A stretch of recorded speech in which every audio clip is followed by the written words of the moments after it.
সূরা কাহাফের ভিতরে আজীব আজীব কয়েকটা ঘটনা, তন্মধ্যে হযরত মুসা আর খিজির আলাইহিসসালামের ঘটনা খুব আজীব আশ্চর্য ঘটনা। মুসা আলাইহিস সালাম একবার 6 লক্ষ বনি ইসরায়েল ওনার উম্মত নিয়ে ওয়াজ করতেছে। উনি তৌরাতের হাফেজ, কুরআন শরীফ 30 পারা আর তৌরাত 1000 পারা, বলি না সুবহানাল্লাহ। 1000 পারা তৌরাত। কুরআন শরীফের এক এক পারায় কয় আয়াত? সব পারায় সমান আয়াত না, বেশ কম আছে, সব মিলাইয়া 6666, এইটুকু আমরা বলি। আর তৌরাতের এক এক পারায় 1000 আয়াত, 10 লক্ষ আয়াত বিশিষ্ট তৌরাত কিতাব, 10 লক্ষ আয়াত। তো 10 লক্ষ আয়াতের হাফেজ ইনি যদি বয়ানে বসে তাহলে কি পরিমাণ এলেম তার বয়ানের ভিতরে বের হয়। তো একেবারে দিদার সে বয়ান করতেছে আর আয়াত দিয়ে দিয়ে দলিল দিচ্ছে। উম্মতের মধ্যে একজন খুশিতে জজবায় বলে ফেলাইছে, ইয়া মুসা মান হুয়া আলামু ফিদ দুনিয়া মা সাওয়াল্লাহ। মুসা, আপনার সে বড় আলেম কি দুনিয়ায় আর আছে আল্লাহর দুনিয়ায়? কে সবচেয়ে বড় আলেম জগতে? মুসা আলাইহিস সালাম বলেন, আনা আলামু ফিদ দুনিয়া মা সাওয়াল্লাহ। এ দুনিয়ায় আল্লাহর সৃষ্টির ভিতরে সবচেয়ে বড় আলেম আমি। মুসা আলাইহিস সালাম বলে ফেলাইছে। আল্লাহ পাক রব্বুল আলামিন যে যেমন ব্যক্তি তাকে কিন্তু সেভাবেই শিক্ষা দেয়। আরবিতে বলে হাসানাতুল আবরার সাইয়্যাতুল মুকাররাবিন। একটা কাজ সাধারণ পাবলিকে করলে ইবাদত হবে, আর ওই কাজটা বড়রা যোগ্য আল্লাহর মকবুল ওলি আল্লাহ বান্দা যারা, তারা ওই কাজটা করলে ইবাদত হবে না। সাধারণ পাবলিকে করলে ওটা প্রশংসিত কাজ, অতটুক কাজ আলেম উলামা করলে আল্লাহ খুশি হয় না।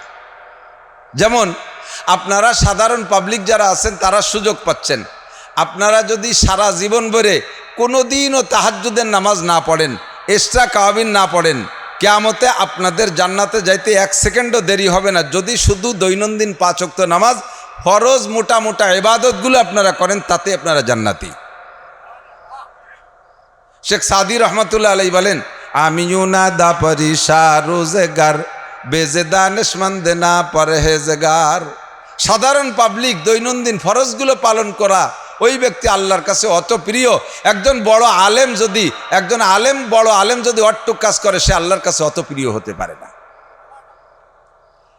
তাফসীরে মারিফুল কুরআনের ভিতরে মুফতি শফি সাহেব রহমতুল্লাহ আলাইহি লেখেন, आलेम अगर तहज्जुद ना पढ़े, ख्याल कर सुनें, आलेम अगर तहज्जुद ना पढ़े तो आलेम दरकिनार वो मुसलमान ही नहीं रहेगा।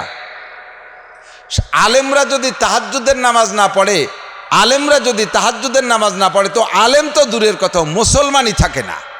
অথচ এই ঘোষণা সাধারণ পাবলিকের জন্য না। যে যেমন ব্যক্তি তাকে সেভাবে আল্লাহ তাআলা শিক্ষা দেয়। মুসা আলাইহিস সালাতু ওয়াস সালাম বলে ফেলাইছে, আমি সবচেয়ে বড় আলেম। আল্লাহকে কথাটা ভালো লাগেনি। সত্যি তুমি বড় আলেম, তবে তুমি ওভাবে না বলে যদি বলতে আল্লাহ ভালো জানে সবচেয়ে বড় আলেমকে, তাহলে আমি সার্টিফিকেট দিয়ে দিতাম আমার মুসা সবচেয়ে বড় আলেম। যেহেতু তুমি নিজেরা নিজে বলে ফেলাইছো আমি বড় আলেম, কাজেই বড় আলেমের সাথে সাক্ষাতের জন্য তোমার একটা শিক্ষা সফরে যেতে হবে। কোথায় যেতে হবে? মাজমাল বাহরাইন, দুই সাগরের মিলন স্থান যে জায়গা, ওই জায়গা গেলে একটা লোকের সাথে সাক্ষাৎ পাইবা, তার সাথে কিছুক্ষণ থাকলে তুমি বুঝতে পারবা বড় আলেম কাকে বলে। মুসা আলাইহিস সালাম বললেন, আল্লাহ একা যাব না, সঙ্গে কেউরে নেব? কয় সঙ্গে সফর সঙ্গী রাখা সুন্নাত। মুসা আলাইহিস সালাম ইউসা ইবনে নুন আলাইহিস সালাতু ওয়াস সালামকে, পরবর্তীতে মুসা নবীর পরে নবী হয়েছিলেন, ওনাকে সঙ্গে নিয়ে সফরে রওনা দিলেন। যাওয়ার আগে যা যা নেওয়ার হুকুম হয়েছে সব নিলেন। আল্লাহ পাক বলছে একটা মাছ ভাজে নিবা, একটা মাছ ভাজা করে নিবা, ভুনা করে নিবা, ব্যাগের মধ্যে রাখবা, ওই মাছটা খাবা না। মাছটা যে জায়গা যে হারিয়ে যাবে সেই জায়গা তোমাদের গন্তব্য, ওখানে এই লোকটার সাথে সাক্ষাৎ পাবা। হযরত ঈসা ইবনে নূন আলাইহিস সালামের কাছে ওনাদের সফরের ব্যাগ, পথ চলতেছে চলতেছে যাইতে যাইতে অনেক দূর গিয়ে কষ্ট হয়ে গেছে, ক্লান্ত হয়ে গেছে। একটা পাথর পাইয়া ওখানে বেড বানায়া, বিছানা বানাইয়া, পাথর রে বালিশ বানায়া দুইজন শুয়ে পড়ছে, ঘুমাই গেছে। কিছুক্ষণ ঘুমায়া ঘুম থেকে উঠে এবার রওনা দিয়েছে, সামনের দিকে যাইতেছে। কত দূর যাওয়ার পরে মুসা আলাইহিস সালাম বলতেছেন, আয় ইউসা, ব্যাগে কি আছে বের করো, ক্ষুধা লাগছে খাই। ইউসা ইবনে নুন ব্যাগটা খুলে খাবার বের করছে, দেখে খাবারের মধ্যে সব আছে কিন্তু ভাজা মাছ নাই। মুসা আলাইহিস সালাম কয়, ভাজা মাছ কো? কয় যে হুজুর তাই তো দেখতেছি না কোন জায়গা। কয় তোরে সাথে রাখছি কি জন্য, তুই যদি এই খবর না রাখিস। সাথে সফরে খাদেম রাখছি যে আমার স্যান্ডেল জোড়ান, তুই গুছাই গাছা রাখবি। কিছুক্ষণ পর সে খাদেমে স্যান্ডেল হারাই গেছে, আমার জোড়া তো তালাশি করে পাই না। ইউসা ইবনে নুন তো পরবর্তীতে নবী হবে, ভদ্র মানুষ। নবীদের ভিতরে যেই চরিত্র আল্লাহ রুহের জগতে সৃষ্টি করে দিয়েছেন, ওই স্বভাব আর ওই ভদ্র চরিত্র দিয়ে ইউসা ইবনে নূহ আলাইহিস সালাম আমাদের যুবকদের মতো জবাব দেই নেই।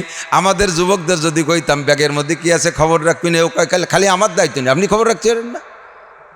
ইউসা ইবনে নুন কয় কি কয় জবাব দেয়, ওমা আনসানিহু ইল্লা শাইতানু আন আযকুরা, আমি তো ইচ্ছা করেছিলাম স্মরণ রাখবো, কিন্তু শয়তানে ভুলে দিয়েছে, মনে নাই কোন জায়গা থেকে হারিয়ে গেছে।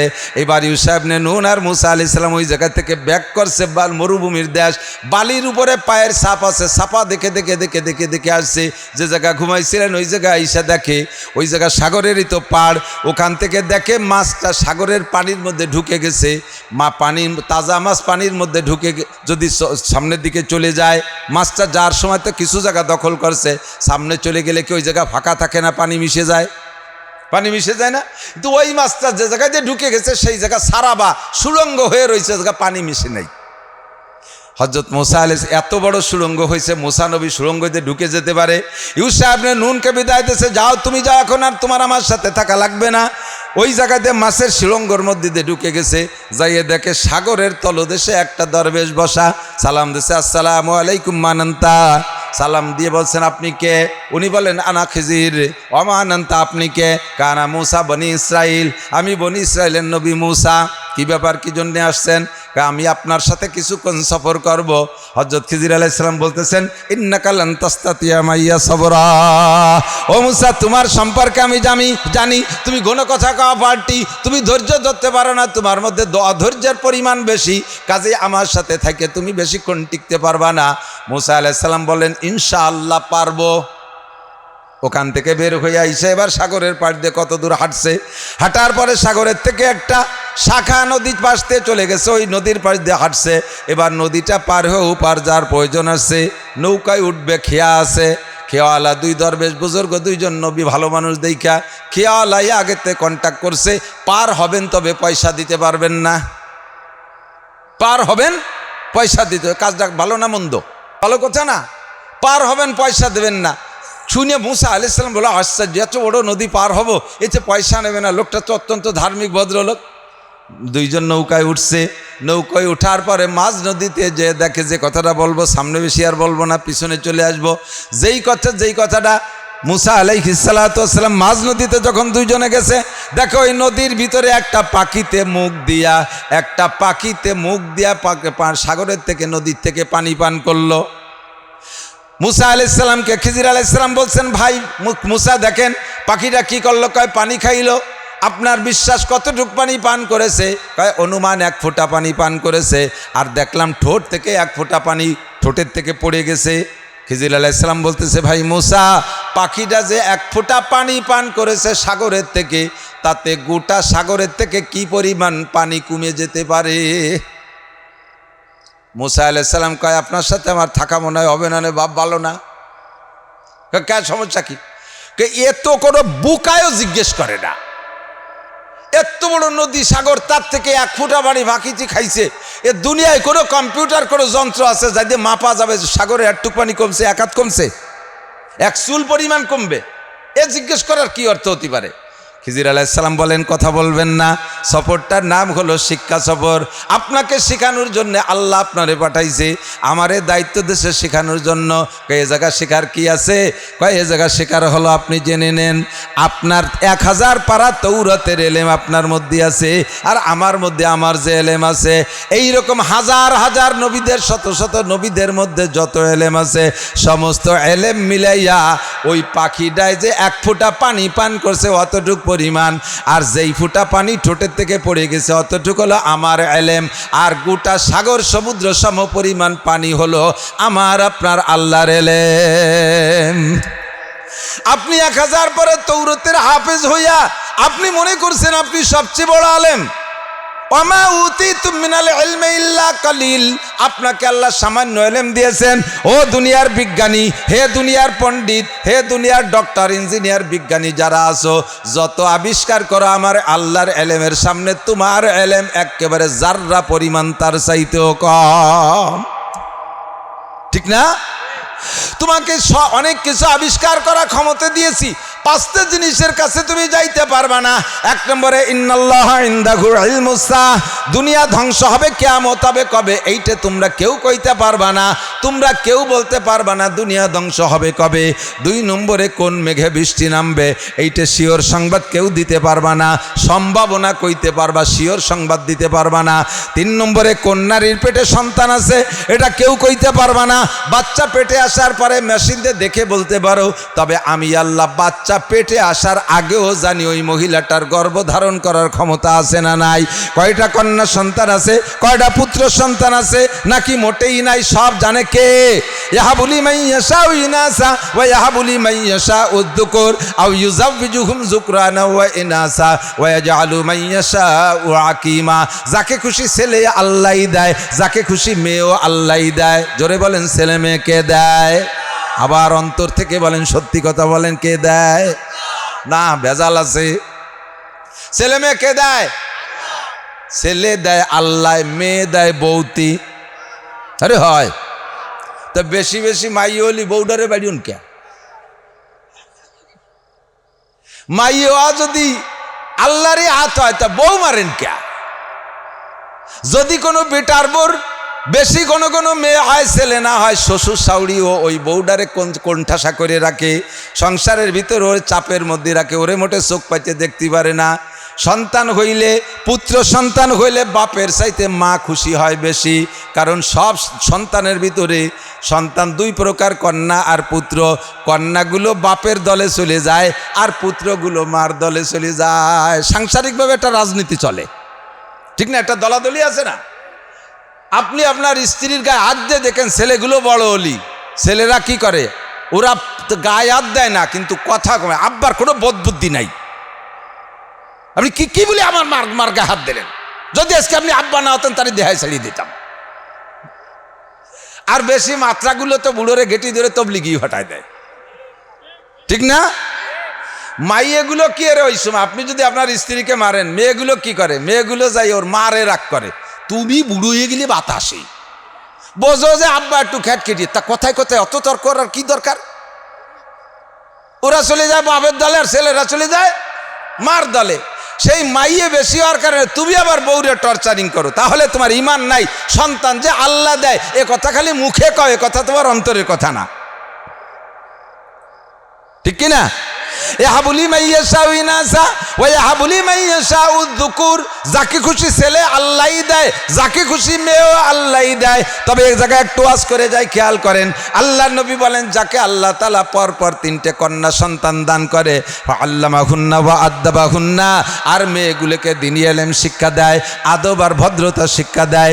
এরপরে সুম্মা যাওয়াজাহুন্না, এরপরে মেয়েগুলোকে দেখে শুনে ভালো পাত্রের সাথে বিবাহ দিয়া পরের বাড়ি পাঠাইয়া দেয়। ফুতিহাত লাহু আবওয়াবুল জান্নাহ, এইরকম আব্বার জন্য জান্নাতের 8টা দরজা খোলা। কোন হাদিসের মধ্যে আসে নাই পরপর 3টে পুত্র সন্তান হইলে এই ফজিলাত। এই ফজিলাত হুজুর বলেছেন কন্যা সন্তানদের ব্যাপারে। ছেলেও দেয় আল্লাহ, মেয়েও দেয় আল্লাহ। আবার অনেকরে কিছুই দেয় না, বাজা বানায় দেয়। আবার কেউ রে ছেলেদের মেয়েদের জোড়া জোড়া দেয়। কি পরিমাণ হবে? বাচ্চা পেটে আসার পরে তোমরা কম্পিউটার দিয়ে দেখে বলো, এইটার নাম গায়েব বলা না। আমার আল্লাহ জানে, বাচ্চা পেটে আসার আগেও জানে কি হবে কি হবে না, ঠিক না? যদি এইটা আল্লাহ জানায় দিত আগেতেই, মেয়েদের জন্মের সাথে সাথে তাদের ফিটি টিটি কোনো জায়গায় লিখে দিত যে তোমার 3টে মাইয়া 5টা সাল হবে, এরকম যদি লেখালেখি হতো, তাহলে যাদের খালি মেয়ে হবে তাকে গায়ে লেখা থাকতো তোমার 7টা মাইয়া হবে। এই গায়ে যদি কোনো মহিলার গায়ে লেখা থাকতো যে তোমার 7টা মাইয়া হবে, তাহলে ওই মেয়েটারে কেউ বিয়ে হতো? ওই খালি ভাটির বাচ্চা হবে, বাড়ি নিয়ে লাভ নাই, ঠিক কি ঠিক না? যদি কোনো মেয়ের বাজা হবে, ছেলে মেয়ে হবে না, এ যদি তার গায়ে লেখা থাকতো, তাহলে কি ওই মেয়েটার বিয়ে হতো? এজন্য আল্লাহ তাআলা তার মারেফাত ভিতরে রাইখা, গোপন রাইখা এটা জানতে দেয় নাই। 4 নম্বরে ওয়ামা তাদরি নাফসুম মাযা তাকসিবু গাদা, একটু পরে কে কি ইনকাম করবা, কে কি কামাই করবা, কে কি খাইবা কেউ কইতে পারবা না। সামনের পর দামি দামি নিজের করা বাজারের দামি দামি মাছ গোছ রান্না হয়ে গেছে, প্লেটে মাখা এনেছেন, লুকমা মুখে দেবেন, এর মধ্যে শুনছেন আর্মিতে বাড়ি ঘিরে ফেলাইছে, আপনি আমলিগির একজন মোটামুটি নেতা, আর কি ভাত গালে যাবে? প্লেট ফেলায় থুয়ে পিছনের দরজা খুলে পায়খানা ছাদের মধ্যে লাভ দিয়ে কোচড়ির মধ্যে পড়িয়ে ডুবো যে ওই পাশে উঠে 3 খাল সাঁতরাইয়ে পার হইয়ে বিলির মধ্যে দিয়ে যাই একেবারে বলা করে যাই উঠবে, ঠিক না? সেই বাড়ি যাই হাবাতি হাবাতি ছোট বুন্ডে কয় বুন্ডি ভান্তা পানি আসে নিচে দে, অথচ বাড়ি 7-8 প্রকারের রান্না করছেন আপনার বাজার খাতি পারলেন না। এ রুজিতে আসে না নাই কে জানে? একটু পরে কে কি খাইবেন আর কে কে ইনকাম করবেন কেউ কইতে পারবেন না। 5 নম্বরে আমা তাদরি নাফসুম বিআইয়ি আরদিন তামুত, কে কোন জায়গা মারা যাবে তা বলার কায়দা নাই, তবে মরণ যেখানে আছে সেখানে যাইতেই। ঈদের দিন, ঈদের পরের দিন শুনছেন মনে হয় ফেসবুকে দেখছেন, আমাদের নদীতে একটা ছেলে মারা গেছে, হাফিজুর মুন্সির ছেলে। বাড়ি তারা কোনোদিন নদীতে গোসল করতে আসে না, আসলেও বছরে 1-2 বার আসে, যুবক মানুষ। তার আব্বার কাছে বলছে আব্বু নদীতে গোসল করতে যাও, কয় না খালে যায়, হেনে খালে গোসল করিয়া। হাফিজুর ভাই বলতেছিল আমার কাছে, কয় আমি নিষেধ করছি, খালে যাইতে বললাম, খালে গেল না, ও কোন ফাঁকে চলে গেছে নদীতে, যাইয়া জাল মাজাই বাঁধে নদীর উপার যে জাল খেয়াবে সেই জাল মাজাই বাঁধে রওনা দিছে। পিরাই চলে গেছে 20-20 হাত দূরি থাকতি, আমার বাড়ির কাছে নদীর মাদ্রাসার ঘাটে, হাত 20 দূরি থাকতি জালে যে টান দিছে আর নিজেকে কন্ট্রোল করতে পারেনি। সাথে যারা ছিল তারাও চেষ্টা করে পারে নাই, পাশের একজনের লুঙ্গি ধরে বসে লুঙ্গি খুলিয়ে নিয়ে চলে গেছে, তবুও সে বাঁচতে পারেনি। এখন কয় যে তুই কেন গেলি, কেন গেলি? কয় এই কেনর করে জবাব নাই, ওখানে যেতেই হবে, তার মরণ সে জায়গা আছে। दो चीज़ा दो मीरा कसद जोरे जोर एके आबोदाना देगार खाके गोर, দুইটা জিনিসে মানুষকে গন্তব্যে নিয়েই ছাড়ে, একটা হলো রুজি আর রুটি, আর একটা হলো কবরের মাটি, ওখানে তাকে যাইতেই হবে। আমাল হায়াতুদ দুনিয়া ইল্লা কালিল, এ দুনিয়ার জিন্দেগি একেবারেই সামান্য, একেবারে সামান্য। কার কতটুক হায়াত আছে আমরা কেউ জানি না। যে যতটুক আজকে পর্যন্ত বেঁচে আছেন, ধরে নেন আপনার আমার নামে এতটুক হায়াতি বরাদ্দ ছিল, আজকে ফজর পর্যন্ত বাঁচবো বলে কোনো গ্যারান্টি নাই। একটু একটু সাক্ষী দেন, ঠিক কি ঠিক না? কোনো বাহাদুর আছেন গোপালগঞ্জে, কোনো নেতার মধ্যে বসা আছেন যে আমি ফজর পর্যন্ত বেঁচে থাকবোই? বলেন তো একজন। আজরাইল আমাকে বাড়ির দ্বারে আসতে দেবেন, আমরা 7 ভাই তাগড়া তাগড়া ডাল সব কিনে দাঁড়ায় থাকবো, পারবেন? যদি কয় তুই ক যে আমি মরবো না, সকল পর্যন্ত বাইসে থাকবো, খালি ক মুখ দে, তোরে মারবো এই জায়গা ফেলায়, তোর বাড়িও যাই দেবো না, হতে পারে? কাজে এই জায়গাটা বড় বিপদ, এ জায়গা আমরা কেউ জানি না। আয়াত আইজাসি কাল নাই, বাপ থেকে যাচ্ছে, দাদা থেকে যাচ্ছে, নানা থেকে যাচ্ছে, মা থেকে যাচ্ছে, সন্তান চলে যাচ্ছে, নাতি চলে যাচ্ছে, পোতা চলে যাচ্ছে, ছোটগুলো চলে যাচ্ছে, বুড়োগুলো রয়ে যাচ্ছে। সমাজে আরো বাস্তবে দেখা যায় বুড়ো মানুষের চাইতে জুয়ান মানুষ বেশি মরে। কতক্ষণ বুড়ো রাজ তো বুড়ো হতেই পারতিছে না, বুড়ো আর আগেই শুয়ে পড়তিছে। 2-1টা বেশি বুড়ো হয়ে গেছে, যা তা উজোয় না বাইটেও না, গাতি দড়ি পড়ি রয়েছে, তাকে নামে কত জালালি খতম পড়াই, তা মরেও না বাঁচেও না। কিন্তু টপাটপ করে যুবকরা মরে সাপ হয়ে যাচ্ছে। তুমি কখন মারা যাবা কেউ জানো না, কিন্তু অনাদি অনন্তকালের শান্তি আর শাস্তি সেই জগতের জন্য যাহা কামাই করবা এখান থেকে, এইটাই আমার আর তোমার সঙ্গে যাবে, এছাড়া আর কিছু যাবে না। ধন দৌলত টাকা পয়সা যা কামাই করেছি একজন মানুষও বলতে পারবে না, যদি প্রত্যেকের পাট পাট করে আমি আলাদা করে অডিট করি, একজন মানুষ অডিটে জবাব দিতে পারবেন না। ইনকাম যেদিন থেকে শুরু করছেন সেদিন থেকে আজকে পর্যন্ত কত টাকা কে ইনকাম করছেন বলতে পারবেন? পারবেন? কেউ পারবেন না। আর যা ইনকাম করছেন সব টাকা রাখতে পারছেন তাও কইতে পারবেন না, ইনকাম করছেন খরচ হয়ে চলে গেছে। সামনে যা ইনকাম করব তাও জানি না, আর যা ইনকাম করব তাও রাখতে পারবো না। আল্লাহ পাক রব্বুল আলামিন বলেন, ওমা তুকাদ্দিমু লিআনফুসিকুম মিন খাইরিন তাজিদুহু ইনদাল্লাহ, দুনিয়া থেকে ভালো মন্দ যাহা ইনকাম করবা আমার কাছে পাঠায়া দিবা, ওইটা তুমি সময় মতো পাইয়া যাবা, সব সময় মতো আমার কাছে, একটুও কম হবে না। এখন এই অল্প সময়ের ভিতরে হায়াত কম কামাই বেশি, সময় কম কামাই বেশি। হুজুরে পাক সাল্লাল্লাহু আলাইহি ওয়াসাল্লাম সাহাবায়ে কিরামদেরকে নিয়ে বলতেছেন, কুল্লু উম্মতি ইয়াদখুলুনাল জান্নাহ, আমার সব উম্মত জান্নাতে যাবে এবং তা আমার সাথে যাবে। একটু কোন সুবহানাল্লাহ। সব উম্মত জান্নাতে যাবে এবং হুজুরের সাথে যাবে। আপনার খুশি না? হ্যাঁ, বেশতে তো যাবই, সাথে যাব নবীর সাথে। 8টা জান্নাতের মধ্যে ফেরদাউস সবচেয়ে শ্রেষ্ঠ জান্নাত, আর নবী যাবেন জান্নাতুল ফেরদাউসে। তাহলে নবীর সাথে যারা যাবে তারাও জান্নাতুল ফেরদাউসে। আপনারা ফেরদাউসে নুজুলা, কুরআন শরীফের ভিতরে অনেক জায়গা আছে, আপনাদের জন্য জান্নাতুল ফেরদাউসের ভিতরে মেহমানদারি হবে। মৌলানা বলছে না, হযরত আইয়ুব আলাইহিস কি বলে হযরত দাউদ আলাইহিস সালাম সূরা তাহা তেলাওয়াত করে শোনাবে, হুজুর আলাইহিস সালাম ইয়াসিন শোনাবে, আল্লাহ পাক সূরা আর রহমান তেলাওয়াত করে শোনাবে। এই মাহফিলের ভিতরে তেলাওয়াতের পরে সমস্ত জান্নাতীরা আল্লাহর কাছে অনুমতি চাইবে, আল্লাহ তেলাওয়াত শুনলাম, তাহলে এখন যাই। আল্লাহ পাক রব্বুল আলামিন বলবেন, আমার মাহফিলে এসে একটু তবারক না খাইয়া খালি মুহি চলে যাবে, এটা কেমন হয়? মাহফিলের শেষে বিভিন্ন জায়গায় তবারক দিচ্ছে তোমাকে দুনিয়ায়, তা আমার জান্নাতি মাহফিলের মধ্যে তবারক না খেয়ে চলে যাবে, এটা কেমন দেখাবে? একটু তবারক হবে তোমাদের জন্য। জি আল্লাহ, তবারক নেব। তো আল্লাহ পাক ওই জায়গা আপনাদেরকে এই কোরআনের মাহফিলে বসে তবারক খাওয়াবেন। এক একজনের সামনে তবারক বিতরণের জন্য আসবে 72 জন করে হুর। এ হুররা খাবার দিয়ে চলে যাবে আলাদা করে গোডাউনের মধ্যে, তা না, যার জন্য যেই 72 জন হুর আসবে ওই 72 জন ওই লোকের বউ হবে, স্ত্রী হবে। সুবহানাল্লাহ, ভাঙ্গাচুরা হয়ে গেছে, কম হয়ে গেছে বলে বলল না, মেলা 72 জন বউ বয়তে আপনি সুবহানাল্লাহ করতে বয়তে। যে আমাকে বাড়ির ভাষায় একজন 2 বিয়ে হচ্ছে, 2 বোর দাপটে, সে লোক বাড়ি থাকতে পারে না, 12 মাস কাল চিল্লে তাই। জান্নাতি স্ত্রীদের ভিতরে কোনো গ্যাঞ্জাম হবে না, কোনো মারামারি নাই, দাঙ্গা হাঙ্গামা নাই, সবাই খুশি থাকবে। কাজে 72 জনে ভয় নাই, খালি 72 জন না। এরপরে জান্নাতে যাওয়ার পরে প্রত্যেক মাসে 1000 করে বিয়ে করবে এক একজন জান্নাতি পুরুষ।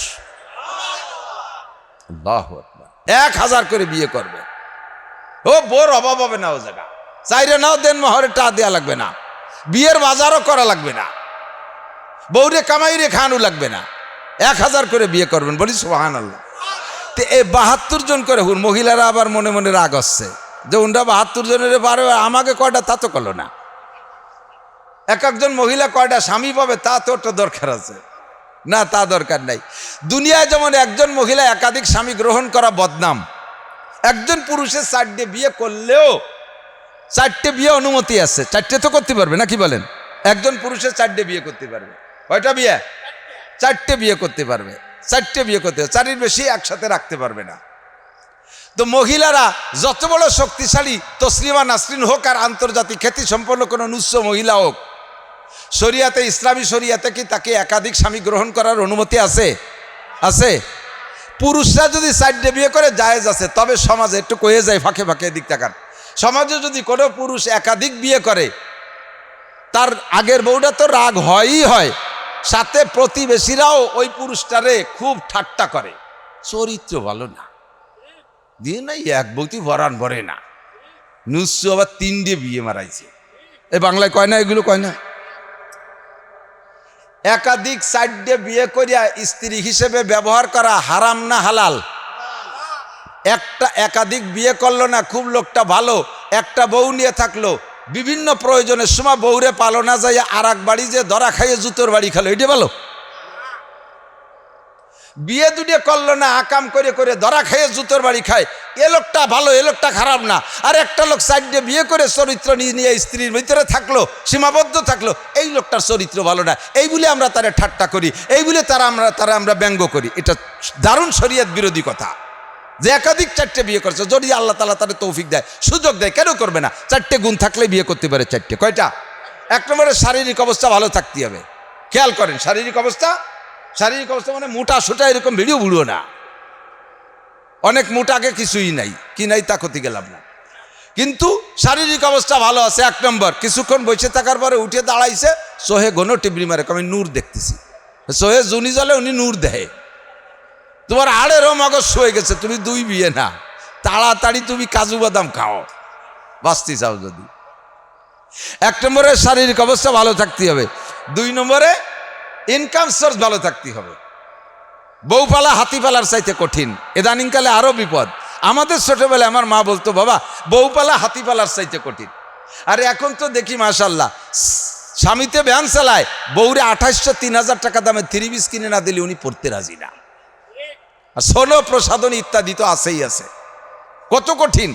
আমাকে মা চাষিরা আগে নাড়া কাটিয়ে জাল দিত, মুরব্বীরা কথা কর না, 8 আর 10 আছে লক্ষ্মী দিকে আর আমন দানের নাড়া আইনে তুতেন না বাড়ি, তাই কাটিয়ে কাটিয়ে টুক করে তাই দিয়ে জাল দিত না। এর নাকি সে নাড়া কাটাকাটি আছে। আমাদের মা চাষিরা নিজেরা কুড়োল দিয়ে চলা ভাড়িয়ে রান্না করতো, আর এখন সব অটো হয়ে গেছে, মহিলা সব অলস, রাইস কুকারে ভাত হবে, প্রেসার কুকারে তরকারি হবে, গ্যাসের চুলে রান্না হবে, জামা খরিদ করে কারবার নাই। উঠোন লেপের ধান শুকানো লাগতো, এখন উঠোনও পাকা হয়ে গেছে। ঘর লেপা লাগতো কাঁচা ঘর, তাও হয়ে গেছে পাকা। খেতা সেলাই ওরা লাগতো, তা 150 টাকা দামের কম্বল, 150 টাকা দামের কম্বল। সিজন আসলে ওরা ল্যাপ সেলাই ওরা লাগতো, তা পাওয়া গেছে দামি দামি কম্বল, আর সে ল্যাপের দোকানেতে ল্যাপ কিনে আনা যায়, ঠিক কিনা? খেজুরি বাটি বুনোয় ব্যবহার করা লাগতো, 250-300 টাকা দামালি প্লাস্টিকের বাটি। কি লাগতেছে? কোনো কাজ আছে বিটিকে? ধান সেদ্ধ হয়ে খাইতে কষ্ট হবে, তা ধান বেশি ফেলাই দিয়ে চাল কিনে নিয়ে এসে অটো হয়ে গেছে সব। যার আগায় অজ্ঞ, আমি তো আর আসতেছি না, আজকে সারি যেতে পারলি।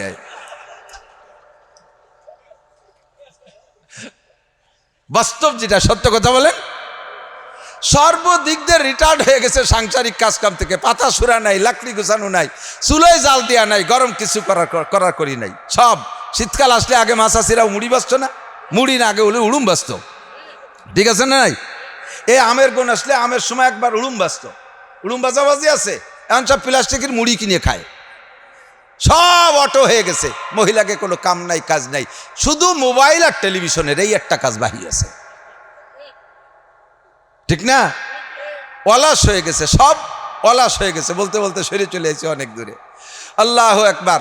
তো দোস্ত, এখন মা বোনরা তাদের একাধিক বিয়ের দরকার নাই, শরীয়তে তাদের জায়েজ নাই। তারা দুনিয়ায় যেমন এক স্বামী পাইয়া খুশি থাকবে, জান্নাতের ভিতরে তার স্বামী 1000 বউ পাইলেও দুনিয়ার এই বউটা এই সমস্ত স্ত্রীদের উপরে লিডার, নেত্রী হয়ে থাকবে। বলেন আলহামদুলিল্লাহ। তারা তাতেই সন্তুষ্ট থাকবে, বেশি স্ত্রী তারা, স্বামী তারা চাবে না। পুরুষরা পাবে এরকম। এখন সব জান্নাতীদেরকে আল্লাহ তাআলা ওই কোরআন তেলাওয়াতের মাহফিলের মধ্যে বসাইয়া আল্লাহ তাআলা 72 জন করে হুর, প্রত্যেকের হাতে 2টা করে ট্রে, এক এক ট্রের ভিতরে 70 প্রকারের খাবার। তো 144 গুণ 70-এ কত হয়? 1000-এর উপরে আইটেম খানা আপনার সামনে দিয়ে আল্লাহ পাক বলবেন কুলু, খাও। এর ভিতরে পানিও আছে, শরবত আছে, মধু আছে, দুধ আছে, অশ্রবু, আর পান করো। আপনি কিছু না খাইয়ে, পান না করে এ সব প্লেট দস্তারখান সামনে অভিমান করে মুখ বন্ধ করে বসে থাকবেন। আল্লাহ পাক জিজ্ঞেস করবেন, ফাহাল বাজাতুম মা ওয়াদা রাব্বুকুম হাক্কা, আমি যা দেব বলে ওয়াদা করেছে আমার মাওলানা নাসির তোমাদের ইসে করপাড়া মাহফিলে বলে আসছিল, এই আমি দেব, সেই সমস্ত আইটেমের খাবার আছে কিনা দেখো। কম আছে যে খাচ্ছ না? সবাই বলবেন আল্লাহ খাবারের আইটেমে কম আছে তা বলছি না, একটা জিনিস কম আছে। আল্লাহ পাক বলবেন কি কম আছে বলো? আমাদের ওখানে হুজুর বলেছিলেন, তুমি নাকি বলেছো হাদিসে কুদসি, ওয়াসসাউমু লি ওয়া আনা আজজি বিহি, রমজানের রোজা রেখেছো বান্দা আমার জন্য, এর প্রতিদিন আমি হাদ্দে দেব। আল্লাহ এ সব খাবার তো হুররা দিয়ে গেল, তোমার হাত খান কো? তুমি হাদ্দে না খাইলে খাবো না, কন্যা সুবহানাল্লাহ। আল্লাহর হাদ্দে খানা খাওয়ার জন্য সব ব্রেক করে বসে রয়েছে, তোমার হাদ্দে না দিলি খাবো না। আল্লাহকে ভালো কথা মনে করছিস, এখনই হবে। এবার ওই খানার ভিতরে জান্নাতি রুটি থাকবে, আর জান্নাতি মাছের কলিজা ভুনা থাকবে। এই জান্নাতি রুটি আর জান্নাতি কলিজা ভুনা দিয়ে জিয়াদাতু কাবিদি মিনাল হুতিল জান্নাহ, জান্নাতি মাছের একটা মাছের কলিজার এক পাশে একটু টিউমারের মতো বেরিয়ে গেছে, ওই টুক কাটিয়ে ভুনা করিয়া আল্লাহ তাআলা জান্নাতি রুটি দিয়ে নেলা বানাইয়া, লুকমা বানাইয়া ওই মজলিসে সব জান্নাতির মুখে একবারে উঠাই দেবে। সবার মুখে আল্লাহর হাত, সবার মুখে আল্লাহর হাত। কয় যে আল্লাহর হাত কি কয়? সবার মুখে আল্লাহর হাত, আল্লাহর এত হাত কয়তে আসবে? আপনি আজকে আকাশে তো চাঁদ ডুবে গেছে নাকি জানি না, আকাশে যখন সূর্য থাকে, আকাশে সূর্য থাকে, সূর্যটা কয়টা? সূর্য কয়টা? আপনি আপনার থেকে তাকাইলে আপনি দেখেন কি না সূর্যটার পাওয়ার আপনার উপরে পড়ে? তাহলে তো আরেকজনের উপরে পড়ে না। হ্যাঁ, একটা সূর্য কয়জনের সূর্য দেবে? তো এই একটা সূর্য আল্লাহর সৃষ্টি, সে যদি সমস্ত মানুষের জন্য যার যার তার হয়ে যেতে পারে, আমার আল্লাহ পাক সূর্যের সৃষ্টিকর্তা, আমার আল্লাহর হাত সকলের মুখে এক টাইমে যার যোগ্যতা রাখে কি রাখে না? সবার মুখে জান্নাতি খানা, সবার মুখে জান্নাতি খানা। এই খানা ওই জায়গা খাবেন কারা? গত রমজানে যারা রোজা রাখছেন তারা। বলেন না সুবহানাল্লাহ। রোজা রাখছিলেন তো সবাই? রমজান মাসে যারা রোজা রাখছে তারা ওই ইফতারি খাবে, যারা রোজা রাখে নাই তারা খাবে না। রমজান মাসে আপনাদের এলাকায় মসজিদে কি গণ ইফতারি হয়েছে নাকি? হ্যাঁ, মহল্লা ভিত্তিক গণ ইফতারি হয় না? যারা রোজা রাখে তারা তো খায়, কিছু কিছু আছে বেরোজাদেরও খায়, আছে না? রোজাদাররা অত ভাব নেয় না, তারা তো রোজাই তাদের চেহারা বোঝা যায়। কিন্তু যারা রোজা রাখে না আবার ইফতারি খাওয়ার জন্য করে, ওরা আসরের পরে তো এমনভাবে ব্যক্তি ধরে, ওখানে 2-3 দিন ধরে রোজা। আশাইল গাছ বাগান সহ একটা ভাঙিয়ে নিয়ে আসে, এই মেশাক গুনে চোখ ঘুরোই মেশাক করছে, ঘুরোই মেশাক করে, আর ওই জায়গায় যে গলে গল্লি দেয়, আছে না নাই? 5-6 দিন এইভাবে খাইছে। আর ওর খাওয়ারও যারা রোজা থাকে তারা কিন্তু প্রথম লোকমা মুখে দেওয়ার পরে আর চাহিদা থাকে না, কিন্তু ওরা যারা দিন ভরে খাইছে ওরা ওই সময় জম্মের গিলা গেলে আশের মতো চাবায় না, খালি গেলে আর গেলে। ও খেয়াল করে যে এই 2 প্লেটে বইছে কেরা, 2 জন দুর্বল যে 2 প্লেটে বইছে, ওর মাঝখানের প্লেটে যে বসে, জানে যে ওই 2 জন খাই পারবে না, আমারে দিয়ে দেবে। এরকম কিছু আছে না খুচরো? 5-7 দিন পরে যখন প্রমাণ হয়েছে যে এই কটা রোজা ছাড়া খাতি আইছে, প্রমাণ হলিপারা, তাদের অবস্থা কি হয়? অপমানিত শেষ আছে কথা বলেন। এই তুই রোজা থেকে যে খাতি আসিস, বেয়াদব কোথাকার, সুসো কোথাকার, ইত্যাদি তার গালি তুই তার ঘেটি গুল্লিতে বেরোয় দিতে তার। আপনারা যারা ওই ময়দানে বসে আল্লাহর সামনে বসে ইফতারি খাবেন, আল্লাহর হাতের খানা খাবেন, এক শ্রেণীর বেরোজাদারি যারা দুনিয়া রোজা ছিল না, তারা ওই জান্নাতি খানার গিরান পাইয়া ওই জায়গা দিয়ে পাইতে ঘুরতে যাবে, বারবার নাক টানে সুসোর মতো। রাত্রি ঘরে যদি ভালো খাবারের ইন্তজাম হয় তাহলে সবাই খেয়ে দিয়ে চলে গেছে, মা থালবাটি গুছায়, মহিলা থালবাটি গুছায়, এর ভিতরে ঘরের কি কয় নিচে দিয়ে যদি ফাঁকা থাকে, থিয়েটির নিচে যে ফাঁকা থাকে, ওই জায়গাতে সুসোট হয় না, সুসোট হয়ে থালবাটির মধ্যে ঢুকে খুসখুস করতে তালে তাই, মা মোটে থালবাটি দিয়ে সাফ করতে পারতেছে না। ছোট ছেলে ডাক দিছে, নানটু এখন মুগুর নিয়ে দি, নানটুরে ডাকে কয় এনে দাঁড়া, শেষা বাড়ি দিবি সুসোরে। নানটু সুসোরে বাড়ি দিতেছে, থাল ভেঙে ফেলে দিতে তিনে না। তো ওই জায়গা যেমন সুসরে শেষা বাড়ি দেয়, সুসো মারছে, থালও ভাঙছে।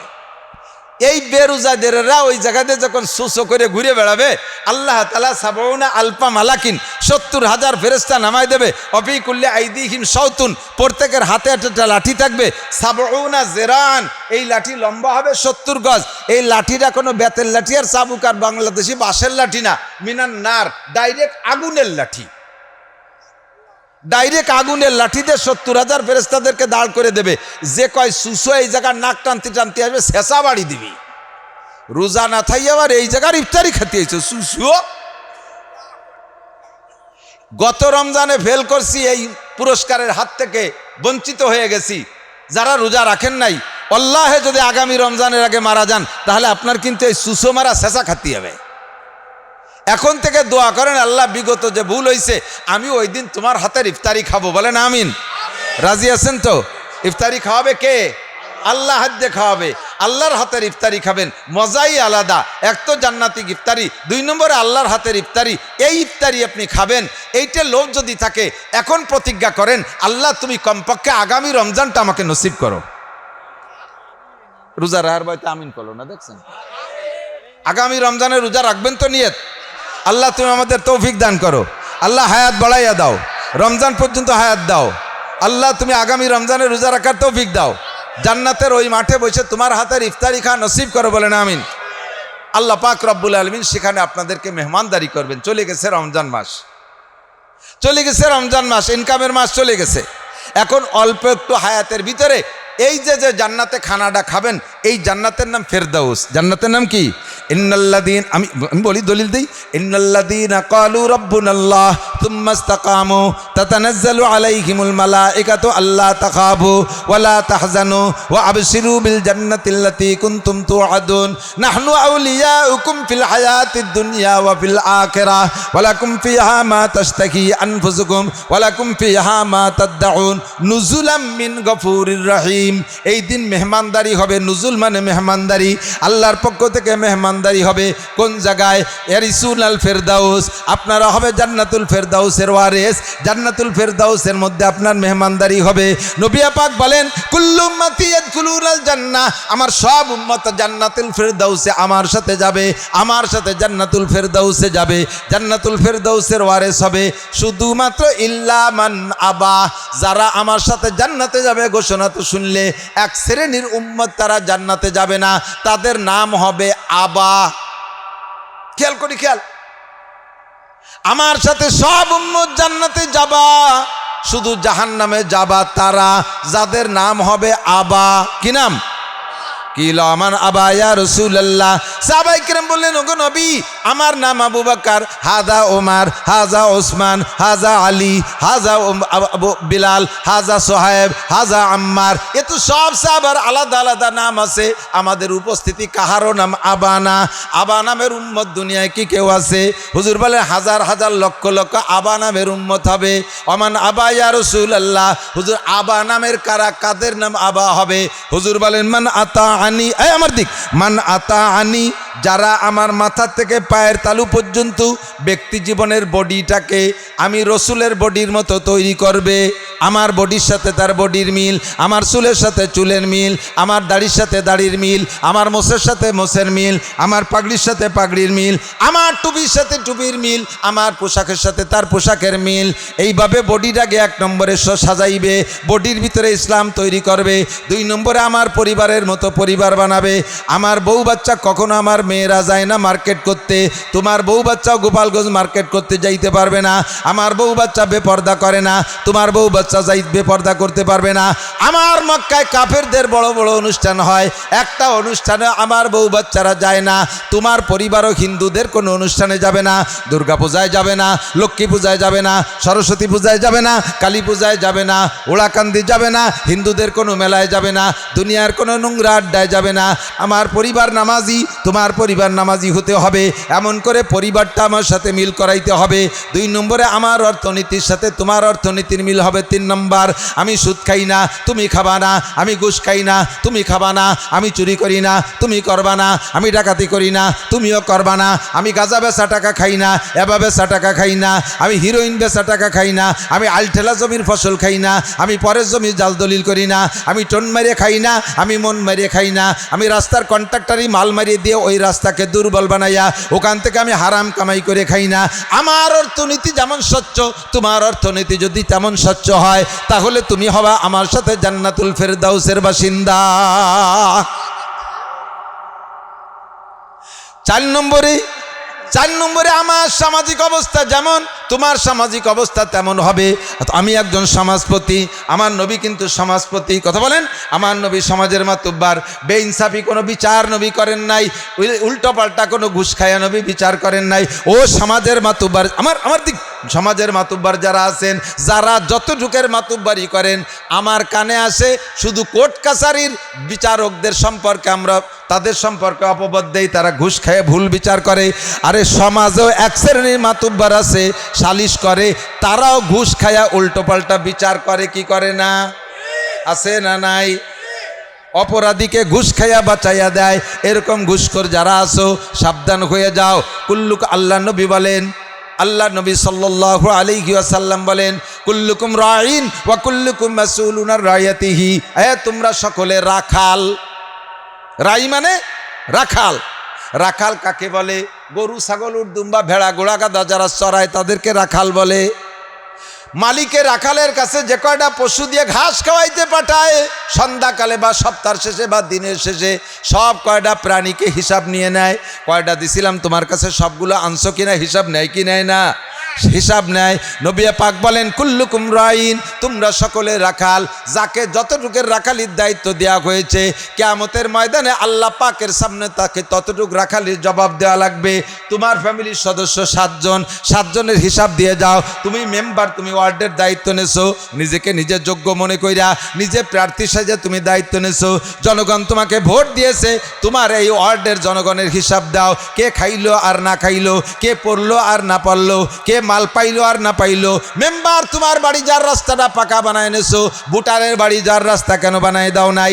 ও মেম্বার, তোমার বাড়ি সুন্দর কারেন্ট নেছো, আলাদা পাওয়ার প্ল্যান্ট দিয়ে নেছো, তোমার ভোটারের বাড়ি কেন দাও নাই?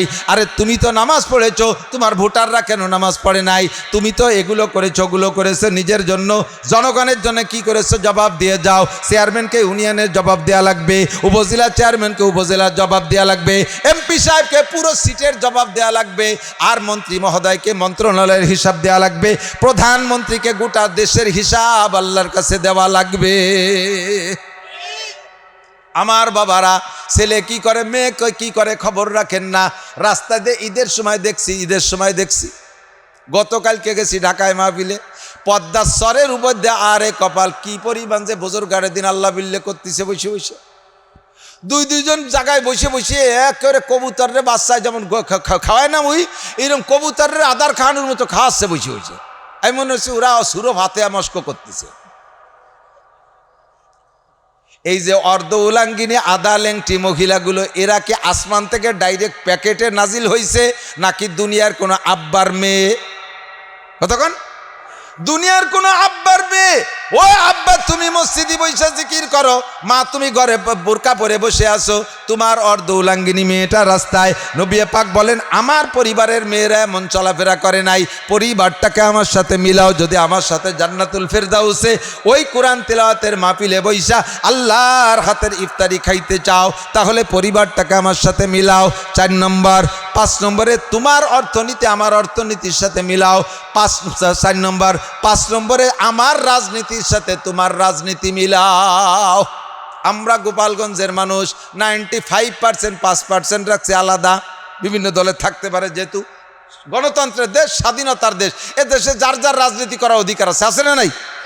বাংলাদেশের সবগুলোকে বাড়ায় আমলিগ বানাবো, এই দায়িত্ব এইটা যদি হতো তাতে রাজনীতি থাকে না, সবাই আমলিগ হবে না, সবাই বিএনপি হবে না, যার খুশি সেটা হবে।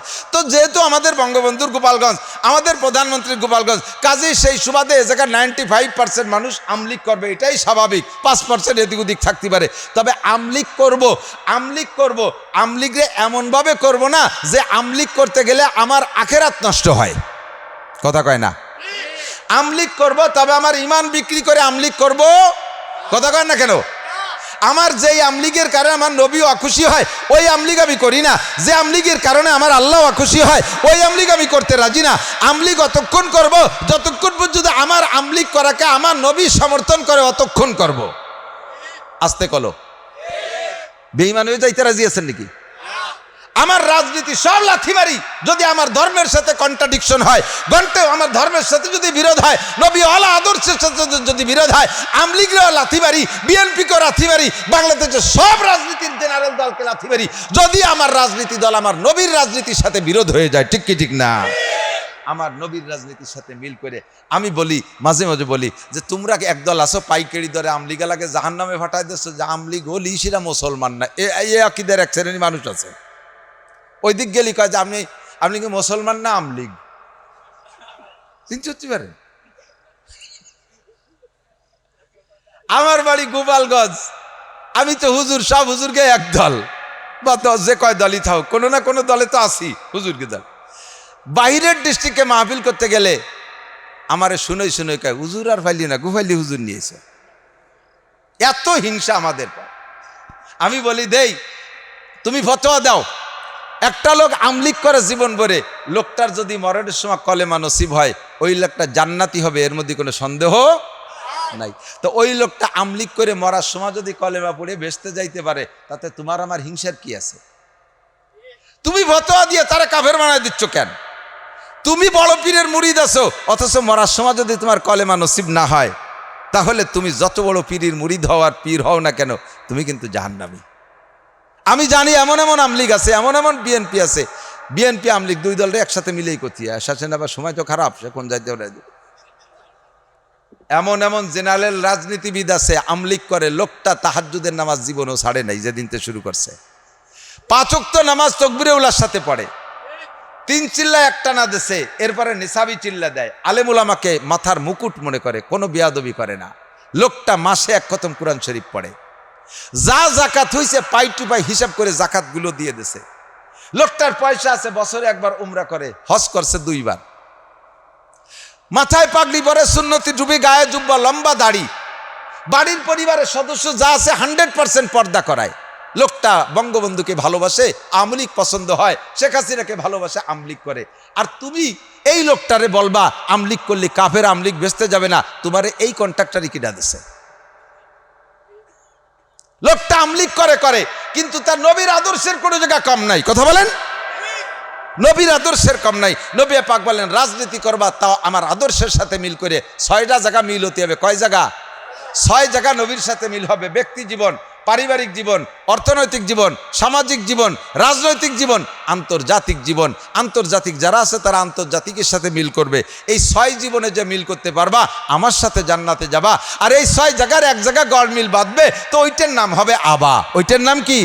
নাম যাই হোক না কেন সেইটার নাম হবে আবা। আব্দুর রহমানের নাম আবা হবে, আব্দুর রহিমের নামও আবা হয়ে যাবে, আব্দুল খালেকের নামও আবা হয়ে যেতে পারে। আমরা আবা নাম ধারণ করতে চাই না, আবা নামে নামই হতে চাই না। আমার যে নাম আছে এই নাম দিয়ে নবী পাকের উম্মত হিসেবে জান্নাতে যেতে চাই। কথা বলেন ঠিক ঠিক না? আমার গোটা জিন্দেগিকে নবীওয়ালা জিন্দেগির সাথে মিল করবো। হুজুর বলেন আমার সাথে তুমি জান্নাতুল ফেরদাউসে যাবা। এবার মান আতা আনি দাখালাল জান্নাহ, যে আমার সাথে আমার অনুকরণ করবে, অনুসরণ করবে, সে জান্নাতি হবে। মহিলাদের কথা মহিলারা সেটা নিয়ে নেবেন, পুরুষের কথা পুরুষরা নিয়ে নেবেন। আমরা নবী পাক সাল্লাল্লাহু আলাইহি সাল্লাম জামাতে নামাজ পড়েছেন। হুজুর নামাজ পড়ছেন কোথায়? খেয়াল করেন, হুজুর নামাজ পড়ছে কোন জায়গা? জামাতে। যেদিন থেকে নামাজের হুকুম হয়েছে, নামাজের সাথে একটা আয়াত আসছে, ওয়ারকাউ মা'আর রাকিঈন। কোরআন শরীফে আছে না? হাফেজ সাহেব রাখেন, ওয়ারকাউ মা'আর রাকিঈন, রুকুকারীদের সাথে রুকু করো। হুকুম কার? তাহলে রুকুকারীদের সাথে রুকু করতে গেলে নামাজটা জামাতে পড়া লাগে না? এই জন্য জামাতে নামাজ পড়া ওয়াজিব, সুন্নাত না। আমরা পুরুষ যারা আছি জামাতে নামাজ পড়বো, লাভ কি? এই জায়গাটুকু একটু খেয়াল করেন। এখানে যারা বসা আছেন, আমি চেহারা দেখে টের পাই, চেহারা দেখে টের পাই। বলি থাকি মাঝে মাঝে, যে যার ব্যবসা সে তার মাল দেখলি চেনে, ঠিক না? আর তার নজরও তার সে মালের দিকে। মুসির দোকানের সামনে দিয়ে আইটে যাবেন, ও জীবনে আপনার মুহির দিক তাকাবে না, ফাত দিক তাকায় যে স্যান্ডেল ছেঁড়া আছে নাকি, ঠিক না? ডাক্তারের দোকানের সামনে দিয়ে যাবেন, ডাক্তার আপনার পাত দিক তাকাবেন, আপনার মুহির দিক তাকাবে। ডাক্তারের মানুষের চেহারা দেখলি টের পায় সুস্থ না রুগী, ঠিক না?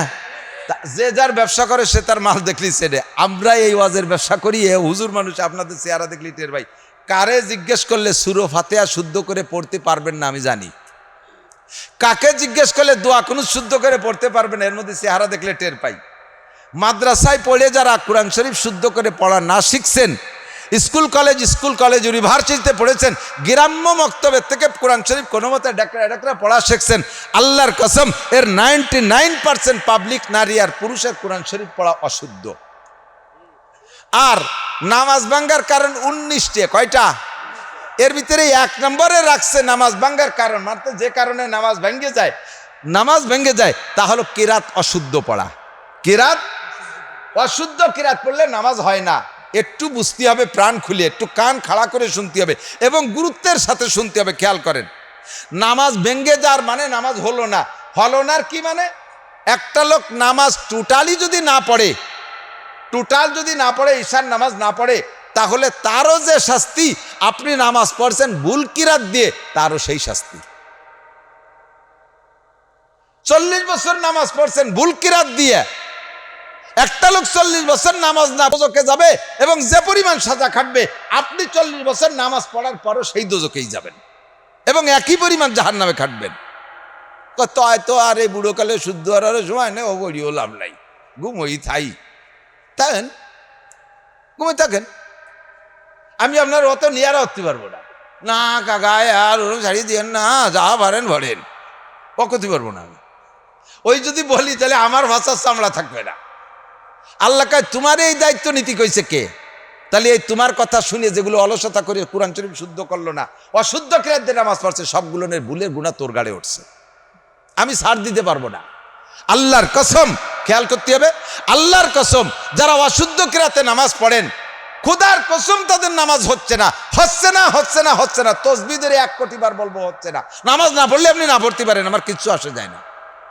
এখন এই কথার পর যদি আপনি ছেড়ে দিতে চান দিতে পারেন, কিন্তু এই কথার পর ছেড়ে দিলে তো আপনি বেঈমান হয়ে গেলেন। আপনাকে এই কথার পর দায়িত্ব নেওয়া দরকার কি? তাহলে মরণের আগে শুদ্ধ করে কোরআন শরীফ পড়া শিখবই। প্রতিজ্ঞাটা এভাবে করেন, প্রতিজ্ঞাটা এদিক নিয়ে আসেন, ওদিক নেন কে না, যা ভরি তা যদি না হয় তো হুজুর ভরি বেড়াইব পড়বানি, আমরা হুজুররা দোলাই তুমি দেখাইও। আপনাকে যদি বাঁচতে হয় তাহলে শুদ্ধ করে কিরাত পড়তে হবে। আমার কাছে ছোট্ট একটা অপশন আছে, সেইটা বলবো।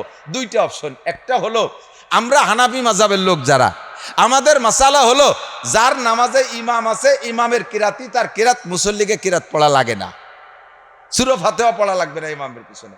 কাজেই আমার কিরাত যদি অশুদ্ধ হয়, আমি জামাতে নামাজ পড়লে এই কিরাতের বিপদ দেখতে পাইছি গেলাম, ইমামের কিরাতই কিরাত আমার পড়া লাগলো না। সুবিধাটা হয়েছে কিনা কথা বলে। 2 নম্বর, সুন্নত বা অন্য নামাজ বা একা একা যদি কোনো সময় ভর্তি হয়, সেই নামাজে বাঁচাবো কি এরিয়া, সেই নামাজ বাঁচানোর জন্য একটা ব্যবস্থা হলো, আমার কাছে যেটুকু আছে জানা মতে সেটুকু হলো, আজকে এ জায়গার থেকে প্রতিজ্ঞা করতে হবে, আগামীকাল সকালবেলা একখান কায়দা কিনে মাদ্রাসা বা মসজিদ আমার ইমাম সাহেবের কাছে 200-500 টাকা দিয়ে হলেও হুজুরের সাথে কন্ট্যাক্ট নেব, হুজুর আমারে 3 মাসের মধ্যে কোরআন শরীফ পড়া শিখিয়ে দেবেন, আমি ডেলি 1 ঘন্টা সময় দেব। এইভাবে হুজুরের সাথে যোগাযোগ করেন 500-1000 টাকা দিয়ে। যদি বাঁচতে চান, যদি জান্নাতি হতে চান, যদি আপনি পার পাইতে চান, তাহলে আপনাকে রাতারাতি এই সিদ্ধান্ত নিতে হবে। এখন এই জায়গায় বসে যদি এই সিদ্ধান্ত নিতে পারেন যে আমি কালকেই কায়দা কিনে কোরআন শরীফ পড়া শিখবো, এই প্রতিজ্ঞা করে বাড়ি চলে গেছেন, হজরের আগে আপনি মারা গেছেন, কায়দা কিনার আগেই শেষ। তাহলে কি, তাহলে পিছনের নামাজের কি হবে? আল্লাহ পাক বলেন, তুমি যে এই নিয়ত করছো, এই নিয়তটা আমার কাছে এত পছন্দ হয়েছে, এই নিয়তের বদৌলতে পিছনে যত ভুল নামাজ পড়ছো, ওই ভুলগুলোকে শুদ্ধ করে আমল নামায় ভরে দেব। এই একটা অপশন খোলা আছে, তাই ছাড়া নাই। এখন যদি আপনি কন যে তাহলে আর কিছুদিন এই আকাম করতে থাকি, 6 বছর পরে যে কায়দা কিনবো, তাহলে একবারেই সারিয়ে নেব, 6 বছর বাঁচবেন কি না এর তো কেন গ্যারান্টি নাই, তা তো আগেই বলছি। প্রতিজ্ঞাটা এখনই হতে হবে, প্রতিজ্ঞাটা এখনই হতে হবে। আমার যুবকরা, তোমাদের ব্রেন আছে, বিশেষ করে যুবকরা, বুড়োরা কি কাজ আছে? কোনো কাম নাই, কাজ নাই, চার দোকানে বসে বসে ফাও দরবার, হাসি নেড়ে উঠো, খালে দারে ডুবো, এই ফাও দরবার করে করে ঘন্টার পর ঘন্টা সময় নষ্ট করতেছেন। আপনার এই চার দোকানের রাজনীতি পদ্মা পার হয়ে ডক্টর ইউনূসের অফিসে যায় না, কাজে কাজে আপনার সময় আপনি কেন নষ্ট করেন? কাকা সকালে এসে দেখলাম আপনি এই জায়গা, দুপুরে এই জায়গা, কি করেন? বাবা সময় কাটাই। কি রে সময় কাটানোর তর্জমাকে আমি তো বুঝি না। আমি একটা জিনিস বুঝছি, সময় কাটানোর মানে হলো ওনার মরার কথা ছিল 20-22 বছর আগে, তা মরে নাই, 20 বছর হাতে টাইম পাইছে, তাই 7 দোকানে কাটায়, তাই ছাড়া আর কি। নইলে তো সময়ের কাজে লাগাইতে। মানুষের হায়াতের একটা মিনিটও এমন না যে সময়টা বেকার আর তাই আপনি 7 দোকানে কাটাইবেন। মা বোনরা টেলিভিশনের সামনে সময় নষ্ট করেন, ফেসবুক ইউটিউবের ভিতরে গেম খেলে খেলে সময় নষ্ট করেন। ও যুবকদের হাত তো এখন অটো হয়ে গেছে, হাতে মোবাইল নাই, রাস্তায় দিয়ে যে এইরকম হারমোনি বাজাতে বাজাতে যাচ্ছে, হাত অটো হয়ে গেছে, এমন ভাবে মোবাইলের মধ্যে ঢুকে রয়েছে। এক জায়গায় 5 জন মানুষ বসে আছে, যে কোনো জায়গায় 5 জনের হাতেই টাচ মোবাইল 5টা আছে, দেখবেন কের সাথে কেউ কথা কয় না, যার যার কায়দায় মোতালা করতেছে। মাঝে মাঝে হাসিয়ে দেয়, মাঝে মাঝে কান দিয়ে দেয়, একা একা হাসে কান্দে, জেনে ধরা রুগীর মতো হাসেন কা, ঠিক কি ঠিক না? এই সময়টা তুমি কেন নষ্ট করো? সময়ের মালিক কি তুমি? সময়ের মালিক কে আমি? সময়ের মালিক কে? হায়াত দিয়েছে কে? হায়াতের সাথে যদি সৎ ব্যবহার না করে, তাহলে আল্লাহ তাআলা হায়াত কমায় দেবে। তোরে সময় দিচ্ছি, একটু জিকির ফিকির করবি, আল্লাহ বিল্লাহ করবি, মসজিদে যাবি, কোরআন শরীফ পড়া শিখবি, তা তুই তুমি সময় নষ্ট করো টেলিভিশনের মোবাইলের ভিতরে। ঠিক আছে, তোমার ওই সময় দিলাম না, অকালে তোমাকে দুনিয়া থেকে নিয়ে নিতে পারো। কাজে আমার সময় কাজে লাগানো দরকার আছে না নাই? একটু প্রতিজ্ঞা করি, আমরা জামাতে নামাজ পড়বো। 1 নম্বরে নামাজটা কোথায় পড়বো? জামাতে। বলেন নামাজ কোথায় পড়বো? লাভ সাথে তো বলেই দিছি, বহুবার বলছি, 1 ওয়াক্ত নামাজ যদি আপনি শুদ্ধ করেও ঘরে পড়েন তাহলে কবুল হবে না। মসজিদের আজান শুনে সুস্থ মানুষ ঘরে নামাজ পড়লে নামাজ হয় না, কবুল হয় না। নামাজের জিম্মাদারি খালাস হয়। কবুলের মানে হলো যে পুরস্কার পাওয়ার কথা ছিল সেই পুরস্কার আপনি পাবেন না, নামাজের দায়িত্ব খালাস হয়ে যাবেন। বাকি মসজিদে যে যদি জামাতে ইমামের পিছনে পড়েন, 1 ওয়াক্তের বিনিময়ে 527 ওয়াক্তের নেকি। আমার জিন্দেগিতে অনেক মাইর খাইছি, অনেক মাইর খাইছি, অনেক মাইর আছে। যারা এখন বুড়োকালে নামাজ পড়তেছেন, জীবনের শুরুতে 40 বছর আষাঢ় খালিও পশ্চিম দিক পড়েন নাই, এরকম কিছু দিনদার মানুষ আছেন না? আছে না? 5 ওয়াক্ত নামাজ পড়ে না, ঈদের নামাজও পড়ে না, বাপের জানাজার সময় বাগানের মধ্যে দাঁড়ায় সিগারেট খাইছে আর আগে ফিরে ফিরে, এরকম কিছু দামড়া আছে না? বুড়োকালে যাইয়ে 40-50-এর পরে যে মোটামুটি হাত পাও দুর্বল হয়েছে, সর্বনাই বা তবলিগীদের সাথে সোয়া খাইয়া একটু ধার্মিক হয়েছে, নামাজ পড়তেছে। এখন নামাজ পড়ছেন কয় বছর? 10 থেকে 15 বছর চলে। এর আগে তো ভালো সময়টা চলে গেছে। এমন সময় এসে নামাজ শুরু করছেন যে সময় আপনার নামাজ পড়তে যে উঠতে বসতে পার্সপাতি নাড়াচাড়া করা লাগে, তা হয় না, সব জাম হয়ে গেছে। দাইবে ভাষার সাথে একটা চেয়ার লাগায় যে মসজিদে বসে, আছে না চেয়ারম্যান মুসল্লি আছে না? কথা কন না কেন? মুরব্বীরা সাক্ষী দেন, আজ থেকে 30 বছর আগে বাংলাদেশের কোনো মসজিদে চেয়ার দেখছেন বলে আমার মনে হয় না। চেয়ার ছিল তা সে সময় মানুষের মাজায় ব্যথা ছিল না, হাঁটুতি ব্যথা ছিল না। সে সময় মানুষ নামাজ পড়তে বসে নিচে, যে তুমি পারো না কে? একটা মেশিন কিনছেন, 2টা মেশিন কিনে নিয়েছেন গোপালগঞ্জের থেকে, স্যালো মেশিন। একটা মেশিন রানিং করছেন, আটটা মেশিন রয়েছে ঘরে বাক্সের ভিতরে, এটা ব্যবহার করতেছেন না। যে মেশিনটারে চালাচ্ছেন, রেগুলার স্টার্ট দিচ্ছেন, একবার টান দিলি, কিক মারলি স্টার্ট হয়ে যায়, সুন্দর চলতে তালে আছে। 15-20 বছর পর্যন্ত ঘরের মধ্যে আর একটা মেশিন কিনা রয়েছে, ওটারে কোনোদিনও স্টার্ট দেন নাই। এবার এইটারে একটু পুরনো হয়ে গেছে বিদায় সরাইতে ওই সেইটারে যদি মেশিনে সেট করিয়া পাইপের সাথে সেট করে কিক মারেন, টান দেন, দেখবেন যে অত তাড়াতাড়ি স্টার্ট নিচ্ছে না। টান দিলি এখানে কড় কড় কড় কড় করে, ওখানে মড় করে ওঠে, ওখানে টাইট হয়ে যাচ্ছে। কি হয়েছে? মেশিনে কয় কাকা টান দিয়ে না, রক ছিঁড়ে যাবে রে, সব জায়গা গিরিশ ফিরিশ টাইট হয়ে গেছে, ঠিক না? যারা ছোটবেলা থেকে নামাজ পড়ে তারা হাঁটু গিরিয়ে গুড়ি সব জায়গায় রানিং আছে, আল্লাহর রহমতে তাকে অসুবিধা হয় না। 60 বছর পর্যন্ত নামাজ পড়ে নাই, বুড়োকালে একটু হজ উমরা করে আছে, একটু তরমুনে দিয়ে গুল্লি দিয়েছে, নামাজ পড়তে গেছে, এখন কি কারে টান দিয়েছে, এখানে ওখানে কড় কড় কড় কড় করে উঠতেছে। কয় যে পারা যাচ্ছে না, তাড়াতাড়ি হসাতলে চেয়ার দাও। কথা না, তুমি চেয়ারম্যান হয়েছো বিনি ভোটে, ভোট ছাড়া চেয়ারম্যান হয়ে গেছে।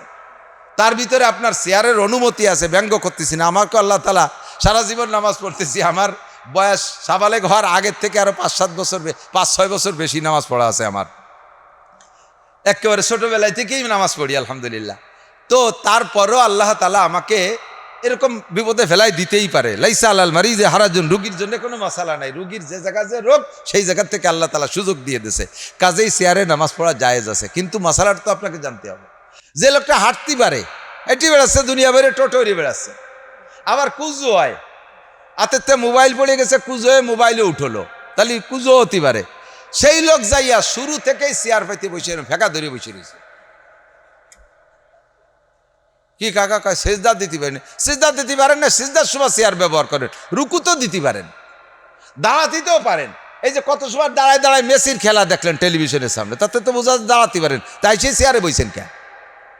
পরে বসতে হবে, নেতা আগেতে বসে দিলাম। চেয়ারে যে জায়গা আপনার দরকার সেই জায়গাতে চেয়ার ব্যবহার করবেন, তার আগে না। যদি আপনি দাঁড়াতে পারেন, চেয়ারটা পাশার কাছে থাকবে, আপনি দাঁড়াবেন, কিরাত শেষ হয়ে যাবে, রুকু দিতে পারেন। রুকু দেওয়ার প্রমাণ বললাম না, মোবাইল পড়ে গেছে, হাতেতে টা পড়ে গেছে, কুজো হয়ে খটলেন, সে টাকা কুড়োতে পারেন, তা আপনি রুকু দিতে পারেন না, রুকুও দিতে হবে। সামি আল্লাহ কয়ে দাঁড়াবেন, সিজদায় যাইতে পারেন না, নিচের ঠুক আপনার কষ্ট, হাঁটু টাটু ফেটে যায়, সেই সময় পাশার কাছে চেয়ার থাকবে, সেই সময় বসবেন, সিজদাটা আপনি চোখের ইশারায় দেবেন। কথা কি বুঝে আসছে?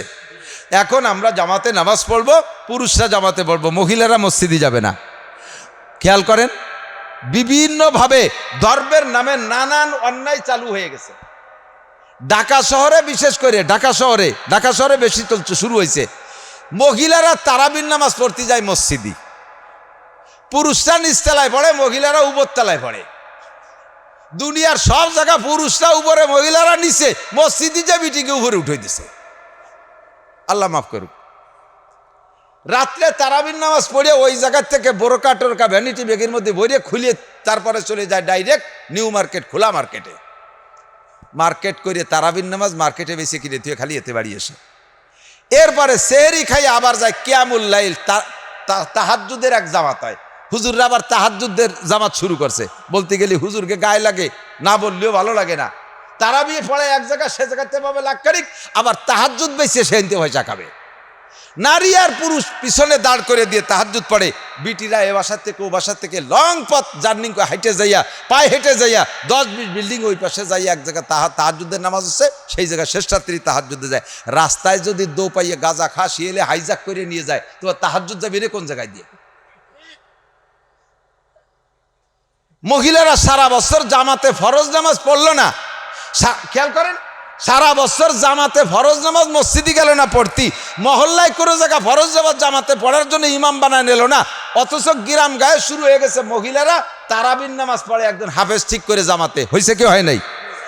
ফরজ নামাজ যেখানে জামাতে পড়তি তোমার নিষেধ করা হয়েছে, জামাত করার হুকুম দেওয়া হয় নাই। তোমার তারাবির নামাজ, নফল নামাজ জানিয়ে টানাটানি 8 রেখাত না 12 রেখাত না 20 রেখাত না 32 রেখাত, এই আজও সমাধান করতে পারলাম না। সেই তারাবির নামাজ তোমার জামাতে ভর্তি হবে, খতম তারাবি ইমাম ঠিক করে, এই কুজরমি শয়তানি কিরা শিয়েছে। আমি মাওলানা নাসির, গোপালগঞ্জের মাওলানা, সবাই আমারে চেনে, সারা বাংলাদেশ আমি ঘুরি। আমার বউ তারাবির নামাজ পড়ে না, রুহুল আমিন সাহেবের বউ তারাবির নামাজ পড়ে না, তা বলছি না, তারাবির নামাজ পড়েন, যার তার পড়ে, এই জামাতে যায় না। আর এক দল বাড়াইছে তবলিগের নামে, বউ নিয়ে তবলিগ করে, তার নাম বানাইছে মাস্তুরাতের দল। হাটাজারির মোহতাম সাহেব সারা বাংলাদেশের সবচেয়ে বড় মাদ্রাসার হুজুর, তার হাটাজারি মোহতাম সাহেব বউ নিয়ে তবলিগি যায় নাই, সাইকুল হাদিস সাহেব তো বউ নিয়ে তবলিগি যায় নাই, রুহুল আমিন সাহেব বউ নিয়ে তবলিগি যায় নাই, আমি মাওলানা নাসির বউ নিয়ে তবলিগি গেলাম না, একদল 3 দিনই তবলিগ ঘুরিয়ে আইছে, 3 সিলে দিয়ে আইছি, এরপরে বউ নিয়ে পিকনিক করার জন্য শখসেতে। এই যে দেশ ইসলামের নামে নানান প্রকারের আবিষ্কার শুরু হয়েছে, এই সমস্ত আবিষ্কার বাদ দিতে হবে। মহিলারা নামাজ পড়বে ঘরে, জোরে বলেন কোথায়?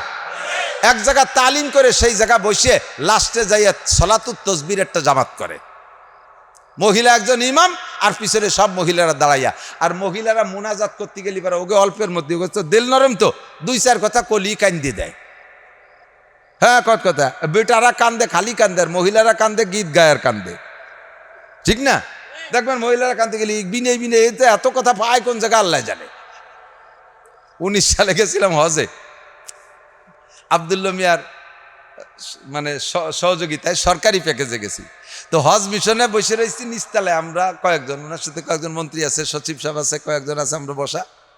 এর মধ্যে বাঙালি এক মহিলা, কালা এক বিটি, এই যাইয়ে যে কান্দা শুরু হচ্ছে, ওইরকম বিনে বিনে কান্দিছে। আমার মিয়া দেওয়া দিয়ে যে বাংলায় কান্দিছে, ওটা মনে বাঙালি। আর যে কি কাকি, বাবা তোমার কাগার আয় গেছে বাবা রে ভাই, কাকা হারাই গেছে, বাংলায় বিনে বিনে কান্দা শুরু হয়েছে। আর উনি তো জানে না যে কাকারে তালাশ করার ব্যবস্থা আছে, চিন্তা হচ্ছে কাকারে দিয়ে আমি বাড়ি যাবো কি এরিয়া। সাহেব বললাম যে কাকি বসেন, 1 ঘন্টার মধ্যে কাকারে পাবেন। বিভিন্ন জায়গা লাগাই দেওয়া হয়েছে দায়িত্বশীল যারা, ঘন্টা খানিকের মধ্যে কাকারে পেয়ে গেছে। মহিলার বেটারা কান্দে মুনাজাত, চোখের পানি আনতে 2 ঘন্টা পর্যন্ত ভানানো লাগে, ঠিক না? পচতা কয় পানি মোটে আসে না, শেষে স্যাপের টু নিয়ে কোনায় মাহাই দিছে যে এই সুবাদে একটু আসেন। আর বিটিরা হাত তোলার সাথে সাথে ব্যাগটায় কান্দে দাঁড়িয়ে যে বিনয় বিনয় কয়। এই মুনাজাত করতে করতে এমনভাবে যা পড়ছে যে কান্দার মুনাজাত শুরু হয়েছে, রাস্তার ভ্যান চালায় এরা দাঁড়ায় মুনাজাতে শরীক হয়ে গেছে।